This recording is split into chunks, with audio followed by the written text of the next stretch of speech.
કાંકરેજમાં સળગતો હત્યાકાંડ 4 દિવસથી ગુમ યુવકની લાશ નદીના પટમાંથી મળી। બનાસકાંઠાના કાંકરેજમાંથી હૃદય કંપાવનારા સમાચાર સામે આવી રહ્યા છે। કાંકરેજના જમણા પાદર પાસે આવેલી બનાસ નદીના પટમાંથી એક યુવકની લાશ મળી આવતા સમગ્ર પંથકમાં ચકચાર મચી છે।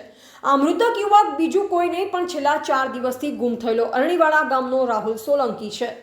રાહુલની ક્રૂરતાપૂર્વક હત્યા કરી તેની લાશને નદીના પટમાં દાટી દેવામાં આવી। જો કે સિહોરી પોલીસે ગણતરીના કલાકોમાં આ અંધાધૂંધ હત્યાકાંડનો પર્દાફાશ કરી આરોપીને દબોચી લીધો છે। બનાસકાંઠાના સિહોરીમાં આવેલ અરણીવાડા ગામનો 17 વર્ષીય યુવક રાહુલ સોલંકી ગત તારીખ 17/5/2026ના રોજ પોતાના ઘરેથી ટ્રેક્ટરનું ભાડું લેવા જવાનું કહી નીકળ્યો હતો, પરંતુ મોડી રાત સુધી રાહુલ ઘરે પરત ન ફરતા પરિવારજનો ચિંતામાં મુકાયા હતા। સતત ભારે શોધખોળ કરવા છતાં પણ રાહુલનો કોઈ પતો મળ્યો ન હતો, જેથી આખરે આ અંગે ગુમ થયાની ફરિયાદ નોંધવામાં આવી। દરમિયાન આજે કાંકરેજના જમણા પાદર નજીક બનાસ નદીના પટમાંથી રાહુલ સોલંકીની લાશ મળી આવતા પરિવાર પર આપ તૂટી પડ્યું છે।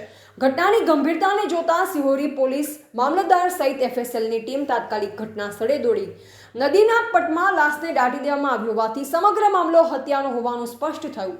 ઘટના સ્થળે મૃતક યુવકના પરિવારજનો અને સ્થાનિક લોકોના ટોળેટોળા ઉમટી પડ્યા હતા। પોલીસે લાશને બહાર કાઢી પીએમ અર્થે ખસેડી આગળની કાર્યવાહી હાથ ધરી છે। આ ચકચારી મર્ડર કેસમાં સિહોરી પોલીસે ફિલ્મી ઢબે તપાસના ચક્ર ગતિમાન કર્યા હતા। પ્રાથમિક તપાસમાં સામે આવ્યું છે કે પૈસાની લેતી દેતી મામલે ચાલી રહેલી જૂની અદાવતમાં રાહુલ સોલંકીની ઘાતકી હત્યા કરવામાં આવી હતી। સિહોરી પોલીસે પોતાની બાદ નજર અને સચોટ બાતમીદારોના આધારે ગણતરીના કલાકોમાં જ હત્યાનો ભેદ ઉકેલી નાખ્યો છે। આ ગુનામાં સંડોવાયેલ મુખ્ય આરોપી દશરથજી જેનાજી જાદવ દરબાર, જે રાનેર ગામનો રહેવાસી છે, તેની અટકાયત કરી લેવામાં આવી છે। પોલીસે આરોપીની આકરી પૂછપરછ શરૂ કરી છે કે આ હત્યામાં તેની સાથે અન્ય કોઈ સંડોવાયેલ છે કે કેમ।